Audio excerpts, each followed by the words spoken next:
Vážení a milí diváci, vítám vás u dalšího dílu našeho pořadu politickaosobnost.cz, který opět můžete shlédnout na internetovém portálu Deník Politika. Naším dnešním hostem je paní poslankyně, nevím, jestli ještě má říct poslankyně nebo ne, ex-poslankyně Kateřina Konečná. Já vás vítám u nás. Hezký den. Paní Kateřino, vy jste proslula zejména tím, že jste byla historicky nejmladší poslankyní parlamentu České republiky. Jak se to stalo, že jste se takhle mladá v 21 letech rozhodla vstoupit do politiky? Tak asi to byla souhra mnoha okolností, ale především to byla nabídka, která od KSČM přišla, abych se do politiky zapojila. A ta přišla z ničeho nic? Určitě ne. Já jsem byla vždycky poměrně aktivní. Vlastně ve chvíli, kdy úplně ta první moje politická zkušenost to bylo v době toho takzvaného humanitárního bombardování v Jugoslávii, to znamená protesty proti tomu, že i Česká republika se podílela na tom, že se tam zabíjeli nevinní lidé. A ta úplně aktuální, která byla v tom roce 2001 a 2002, to znamená před těma prvníma volbama, tak to bylo tehdy velmi vzrušená debata o tom, zda platit či neplatit školné na vysokých školách. A protože já jsem šla do politiky jako student a v té době jsem vysokou školu studovala, tak jsem se poměrně aktivně zapojovala do těch protestů proti placení školného, protože jsem měla pocit, že rozumím tomu, co mladí lidé potřebují, a slyšela jsem to na kolejích, protože jsem žila na kolejích v té době. A vlastně potom přišla nabídka od KSČM a já jsem si řekla, proč ne a proč to neskusit jako kdyby v té reálné politice, nejenom na tom náměstí, a proč neskusit něco změnit. Konec konců ta otázka školného se nám potom objevila v Poslanecké sněmovně ještě zhruba 3x nebo 4x, takže je to opravdu téma, které ty mladé lidi trápilo a trápí a z největší pravděpodobností trápit dál bude. Nicméně, já když jsem si zjišťoval o vás něco jako o osobě politické, veřejném činiteli, tak jsem narazil na to, nebo respektive jsem toho nezjistil příliš mnoho o tom, co jste dělala předtím, než jste do politiky vstoupila. Vy jste prakticky pouze studovala, jestli jsem to správně pochopil. Určitě. Takže vaše celá kariéra v podstatě se odehrává v politice. Je to tak. Je to tak. Do včerejšího dne, nebo do středy. No, na druhou stranu vy jste, tuším, na třetím místě kandidátky na čtvrtém místě kandidátky v Moravskoslezském kraji, což si řekněme otevřeně, to je kraj, ve kterém se vaší politické straně relativně dlouhodobě daří. Takže ta pravděpodobnost, že se vrátíte zpátky do poslanecké lavice, není úplně zanedbatelná. Tak já myslím, že o tom za 2 měsíce hlavně rozhodnou voliči, tak jako o tom rozhodli už 3x předtím, protože je to v jejich rukou a my jsme měli teď 2x po sobě vlastně 3 mandáty v Moravskoslezském kraji jako KSČM. Uvidíme, jestli se nám podaří ten počet navýšit, já bych si to moc přála, ale ta doba do těch voleb je ještě poměrně daleko a může se toho stát poměrně hodně. Zvlášť po tom, co vidíme tady v posledních dnech, možná hodinách, kdy se nám tady odehrálo v posledních hodinách, co napadají kandidáti jednotlivých stran u soudů a zpochybňují svoje kandidátní listiny a podobně, což se díky bohu tedy netýká KSČM, ale obecně toto politickou kulturu určitě kazí a určitě to něco, co si nikdo, kdo chce dělat reálnou politiku, nepřeje, protože to jsou takové ty žabomyší války, kdy to není dobře, aby to tak bylo. Na co se v rámci vaší politické kariéry specializujete? Já jsem pochopil, že vy jste předkládala nějaké zákony týkající se životního prostředí, tak na druhou stranu před chvilkou jste hovořila o tom školství. Tak ta specializace, já jsem pracovala jako místopředsedkyně zahraničního výboru, takže jsem hodně řešila náš vstup do Evropské unie, Lisabonskou smlouvu, ale například také to, jak... Ale vy jste byla proti, jestli jsem... Určitě. Ale na druhou stranu jste vykonávala poměrně krátkou dobu sice funkci europoslankyně. Kooptované za Českou republiku. Byla to určitě velmi zajímavá zkušenost a možná to byl taky jeden z důvodů, kdy jsem to měla šanci poznat zevnitř a nebyla jsem úplně spokojená s tím, jak se ta Evropská unie vyvíjí. Ale pak poté jste kandidovala znovu, jestli se nepletu. Já jsem byla na kandidáce do evropských voleb, ale rozhodně ne na nějakém vrchním místě. Ale spíš jsem se v zahraničním výboru dlouhodobě zabývala ekonomickou diplomací, protože je fakt tragédie, jak se dělá zahraniční politika posledních 10 let v České republice, kdy vlastně se úplně pomíjí jakékoliv zájmy, které má mít Česká republika. Já se trošku obávám, že kdybychom se ptali bývalých či současných ministrů zahraničních věcí, tak zjistíme, že možná ani neumí dost dobře specifikovat český národní zájem v zahraničí. A taky to tak vypadalo.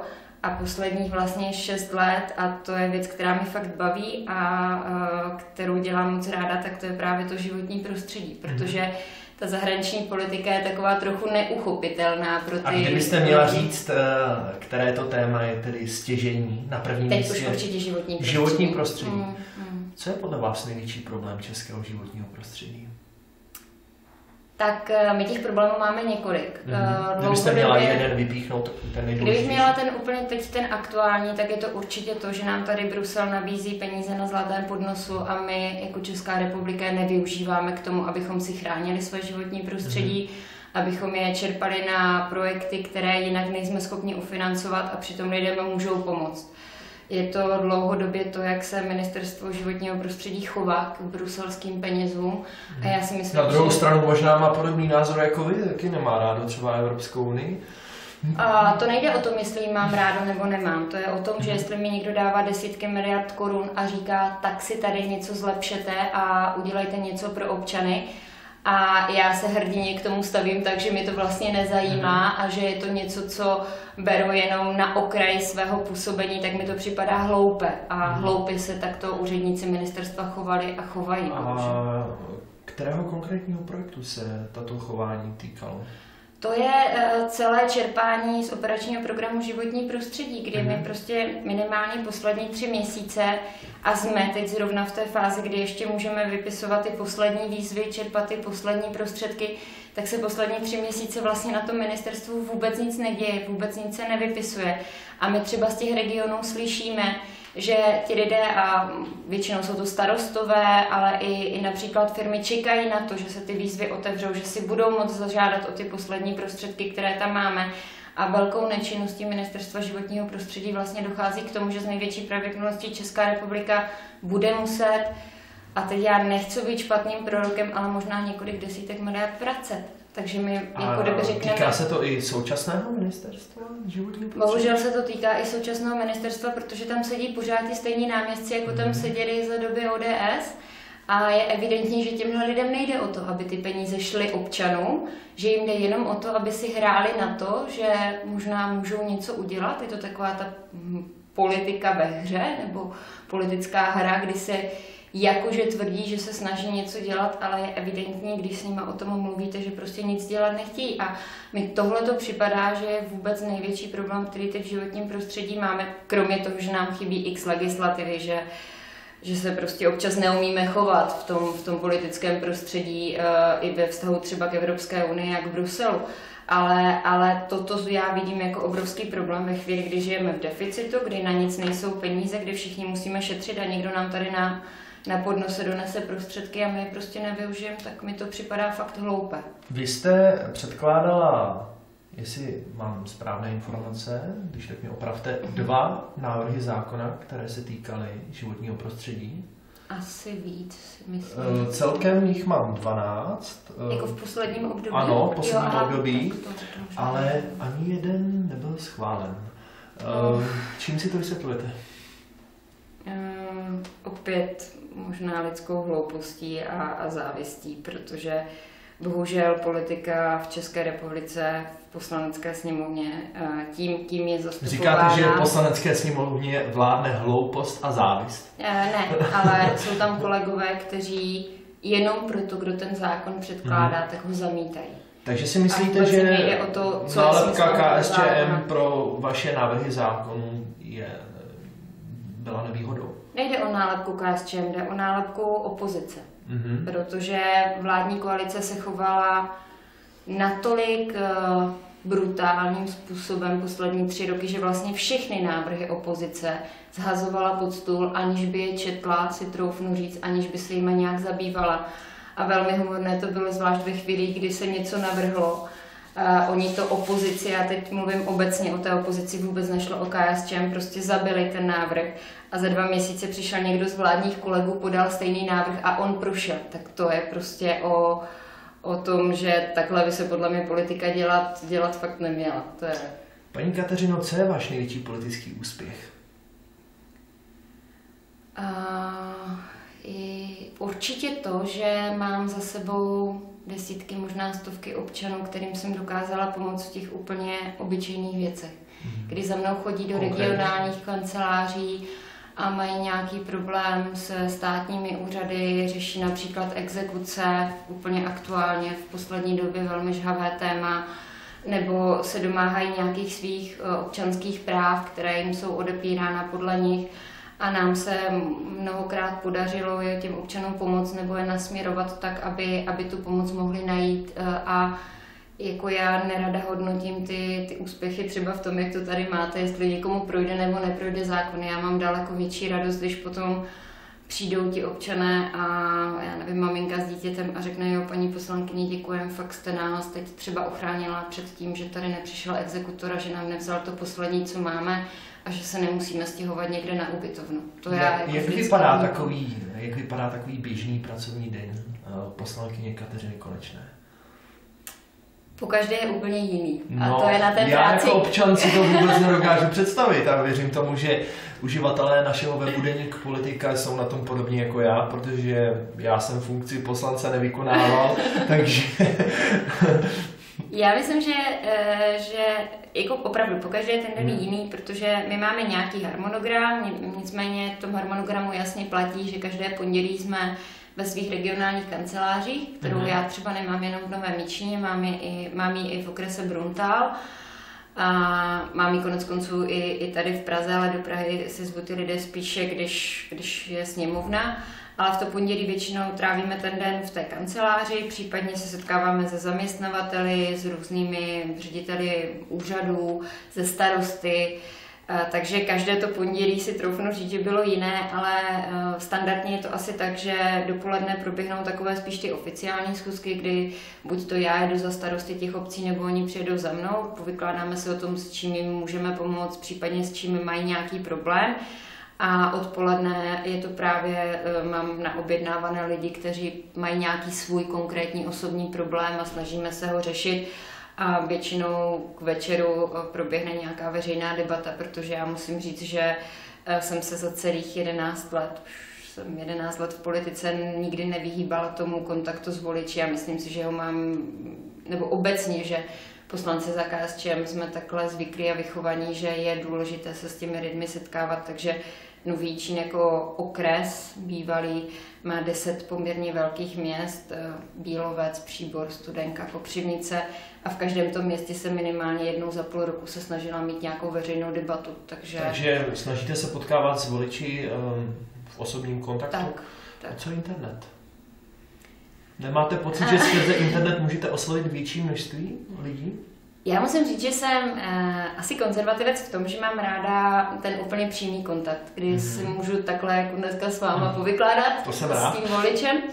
A z druhé strany internet samozřejmě využívám tak jako každý, troufnu si říct ještě pořád, že jsem mladý člověk, to znamená, mám své webové stránky, mám facebookový profil, který asi teď využívám úplně aktuálně nejvíc a na který se mi i poměrně hodně voličů ozývá. Právě když si třeba chtějí domluvit schůzku nebo potřebují s něčím konkrétně poradit, tak mi píšou do zpráv na Facebooku. Určitě se ho snažím využívat v takovém tom sdílení mých komentářů, názorů, blogů, když něco napíšu nebo si myslím, že bych něco chtěla okomentovat, tak to dávám nejenom do tištěných novin, ale i na různé internetové servery. Takže takový nějaký jako normální přístup.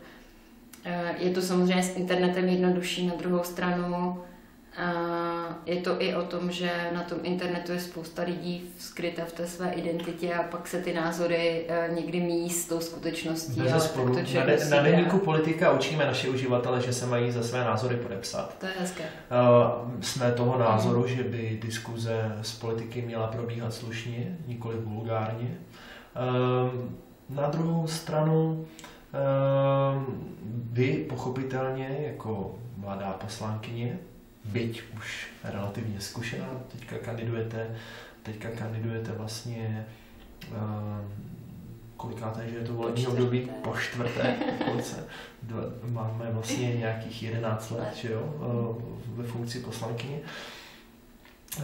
Tak je pochopitelné, že jako mladá žena poslankyně budíte velké emoce, zvláště pokud jste v barvách komunistické strany Čech a Moravy, což je strana, která samozřejmě sama o sobě budí poměrně značné emoce u velké části národa, ať už negativní či pozitivní. Pojďme se podívat na váš profil na deníku Politika. Máme zde průměrnou známku 3,1, což je dobře. Což je dobře. Říkali ve škole. Což je dobře. U nás to znamená ani oblíbený, ani neoblíbený. Jste spokojená s tou známkou? Já se přiznám, že jsem na známkování nikdy moc nebyla, takže... Ani ve škole? Možná spíš s těmi komentáři. Ne, já jsem asi nepatřila nikdy k těm, kdo by chtěli být jedničkáři a premianti třídy. Jsem byla spíš takový Na druhou stranu počet podporovatelů není taky příliš vysoký. Jste spokojená i s tímto ukazatelem? Tak samozřejmě bychom byli, nebo bych byla radši, kdyby tam těch podporovatelů bylo víc, možná po tom našem rozhovoru bude. Třeba nějací. Takže jsme si mohli dělat statistiku po každém takovém rozhovoru.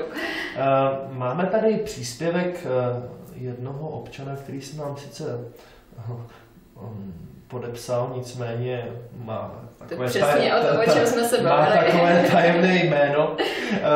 Tak mladá a už v KSČM bolševické straně. Ach jo, to je komentář našeho uživatele. Co byste mu vzkázala? Mě tam překvapuje to ach jo, musím říct.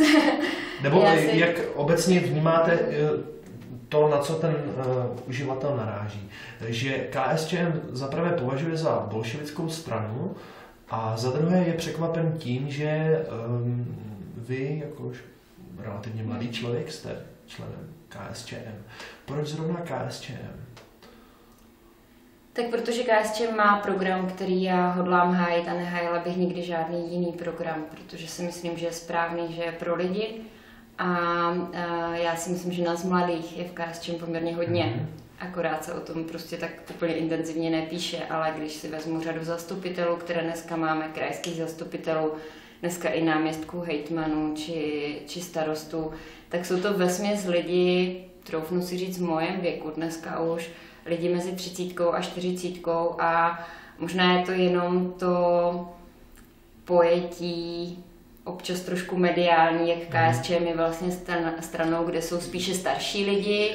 Nedá mi to, abych se nezeptal, jak ve vás se pere to spojení v názvu, velmi blízkého názvu KSČ a KSČM. Jak vy vnímáte KSČ? Já jsem kandidovala za KSČM, jakkoliv, a dneska existuje KSČ, no ta strana je pořád, je pořád, to víme. A rozhodně s touto programovou linií, kterou dneska obhajuje... Bavme se o té KSČ, která byla, řekněme, do roku 89. Já si troufnu říct, že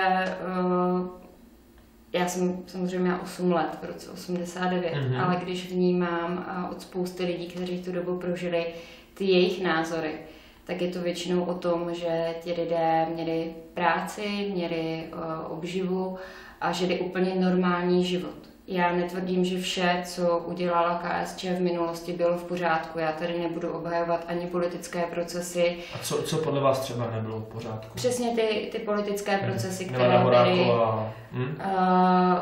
Přesně to, že jsme tady byli pod daleko větší... I když, to je otázka, protože tehdy jsme byli pod kuratelou Sovětského svazu, dneska jsme pod kuratelou Spojených států. Jak se to projevuje?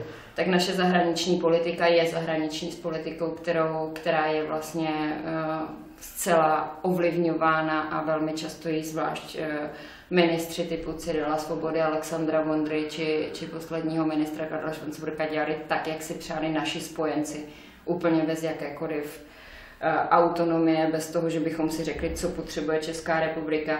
Takže já tu dobu vnímám tak, že říkám znova... Na druhou stranu ty tanky tady dneska nejsou, že? Bylo tady 15 milionů lidí, z nich si troufnu říct, že velká, možná naprostá většina žila úplně normální život, jakkoliv neovlivněný politikou. Dneska tady žije 10 milionů lidí, z nich se velká většina bojí o práci, z nich má velká většina strach o to, že bude nemocná, protože si možná nebudou moct zaplatit léčbu, kterou by potřebovali. A z nich se prostě úplně vytratily sociální jistoty. My jsme tady z lidí, kteří jsou zdravotně postižení, či sociálně slabší, udělali vlastně vyděděnce té společnosti. My jim říkáme, my se o vás nezajímáme. Tahle společnost jim to říká. Takže, což si myslím, že by nikdy před rokem 89 nebylo možné. Tam prostě byl daleko větší důraz na toho člověka, jako člověka, tak aby mohl žít slušně. Dneska je to opravdu všechno jenom o penězích a o tom, no tak si vydělej, tak si utáhni opasek, tak si to nějak zařiď, ale rozhodně to není o tom, že by politiky současné nebo té minulé vlády a vlády posledních 7 let jakkoliv zajímalo, jestli jsou lidé v nějaké sociální krizi, či nejsou a zda by se jim nedalo pomoct. Přejdeme na jiné téma. Kdo je váš politický vzor? Politik, který dělá politiku. To znamená konkrétní? Pan předseda? Člověk, který drží slovo. Já si myslím, že v politice, z politiky se obecně absolutně vytratilo za posledních pár let to, že by tam to slovo chlapa, jak se občas říká, ano, mělo nějakou cenu a váhu i bez toho, aby se to musel podepisovat. Pro mě já nemám vzor, jako že bych vám tady teď řekla jednu personu jako politický vzor, ale dneska vám... Řekněme někdo, kdo vás inspiroval třeba ve vaší politické kariéře. Každý, kdo podle mě tu politiku dělal tak, jak já jsem si vždycky představovala. A to byl kdo třeba? Inspirace. Učit se má člověk od všech. Já jsem nikdy, fakt teď nemůžu jmenovat konkrétně nějakého historického politika, který bych řekla, jo, přečetla jsem si současného třeba. Jeho životopis, ale pro mě je inspirací a jsou to lidé ze všech politických stran, kteří fakt, se kterými jsem třeba měla šanci pracovat ve výboru pro životní prostředí a kde, když jsme si plácli večer, tak to prostě ráno platilo. A to je v politice věc, která se bohužel úplně vytrácí. A těch lidí v poslanecké sněmovně, když to vemu od toho roku 2002, je tam míň a míň. Daleko víc je tam ta politika o penězích a o různých kšeftech, místo toho, aby bylo to jako reálné politice. Takže dneska... Jak se to třeba projevuje, ty kšefty v poslanecké sněmovně? Já myslím, že nám to ukázal pan Bárta úplně jako v přímém přenosu. Narážíte na jeho obálkovou metodu nebo na něco jiného? Já nevím, jak to bylo s jeho obálkovou metodou, ale ty metody, které měli v poslanecké sněmovně, kdy jeden den řekli něco a druhý den to úplně popřeli a začali hájit úplně jiný názor, kdy se tam prostě mezi sebou hádali, kdy se různě rozštěpovali, abyste je potom viděl se smát v kuloárech dohromady a vlastně si z toho všeho hrozně dělali prču a říkali si, jak ti voliči naletěli na to, že my jsme měli peníze, my jsme měli úžasnou marketingovou kampaň, my jsme měli holky v kalendáři a ti voliči nám na to skočili, ale nám jde vlastně jenom o ministerstvo dopravy nebo o to, jak ovlivnit ministerstvo vnitra. To mi přišlo jako velký zklamání politiky. Protože, a trošku se bojím, ale že... A bylo to vaše největší zklamání spojené s politikou? Sledovat pár věcí veřejných? On to není jenom pár věcí veřejných, celkem jedno, jestli spadly nebo ne, ale mě spíš to zklamání spojené s politikou souvisí i s věcmi veřejnými, ale se všemi ostatními stranami, protože nám, jak se tak trošku vytratila ta politická kultura z té politiky, tak vlastně ty velké strany dávají prostor pro tyto velmi extremistické či podnikatelské subjekty, které se nám v té politice objevují. Jsou to přesně ty rychlostrany a dneska to před volbami opět vidíme, teď to je každý den nám vzniká nová a nová strana bývalých více či méně úspěšných politiků, kteří naraz nabízí něco nového. No jeden váš kolega z životního prostředí nedávno, že?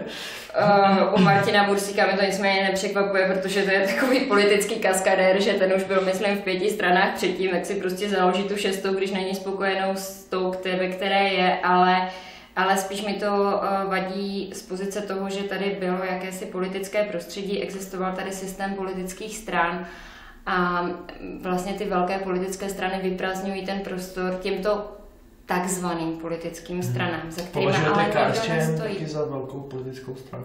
Považuji určitě za nejenom, pokud to vezmeme z pozice masovosti, dokonce největší politickou stranou v počtu členů, si troufnu říct. Ale hlavně ji považuji jako za stabilní subjekt, který na té politické scéně 20 let je a má za sebou nějakou historii. A víte, to je to nejhorší, když jste se bavil o tom, jestli se setkávám s voliči. Já ano a já musím. Protože u mě ti voliči vědí, kdy mám kancelář, vědí, za koho jsem zvolená a věřte mi, že jsou ti největší oponenti a daleko větší kritici, než jsou někdy novináři. Ale u těchto nových subjektů vlastně dochází k tomu, že když potom chcete kontaktovat toho politika, tak reálně ani nemáte šanci, protože za nimi není žádná členská základna, za nimi nejsou žádné orgány té strany. A vlastně ten poslanec je zvolen, tak jak byla třeba Kristýna Kočí na Ostravsku. V životě tam nežila, naraz se nám tam objevila v roce 2010. Dělala kampaň za věci veřejné a já vám garantuju, že jsem ji tam nikdy po těch volbách už nepotkala. Prostě a i ti voliči jsou potom strašně zklamáni z toho, že naraz se zvolili nějakého politika a on vlastně nebojuje za ně, protože ani nemůže znát jejich názor, protože ho nezajímá. V tomhle si myslím, že strany jako je KSČM, ale i další strany, které mají jakousi stranickou strukturu, tak můžou dát přece jenom těm voličům záruku v tom, že tam není takové přeběhlíctví, že ve chvíli, kdy by si dovolil ten člověk neplnit volební program, za který je zvolen. Vy byste někdy si dokázala představit, že byste opustila stranu v průběhu mandátu? No, já si myslím, že se v průběhu... Co by se muselo stát, abyste opustila stranu? Ta strana by musela opustit program. No ale tak to tvrdí, že i ty přeběhlíci, že ta strana opustila ten program.